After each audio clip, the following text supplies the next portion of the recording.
اپنے ماں باپ کے مغفرت کے لیے بہت دعائیں کیا کیجیے۔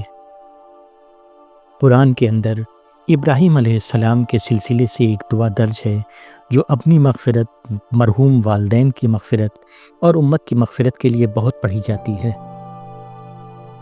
ہر بچوں کو اپنے مرحوم ماں باپ کے لیے اس دعا کو بہت پڑھنا چاہیے تاکہ ان کی قبر روشن ہو اور جنت میں انہیں اعلیٰ مقام ملے۔ بسم اللہ الرحمن الرحیم۔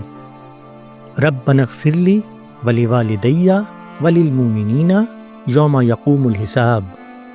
ربنا اغفر لی ولوالدی وللمؤمنین یوم یقوم الحساب۔ اس دعا کے معنی ہیں: اے ہمارے رب، مجھے بخش دے، میرے ماں باپ کو بخش دے اور تمام مومنین کو بخش دے اس دن جب حساب قائم ہوگا۔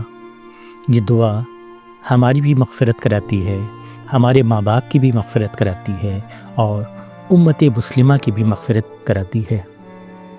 اس دعا کو اپنی اذکار کا حصہ بنائیں، قبر پہ زیارت کریں تو اس دعا کو پڑھیں اور اپنے ماں باپ کو بخشیں۔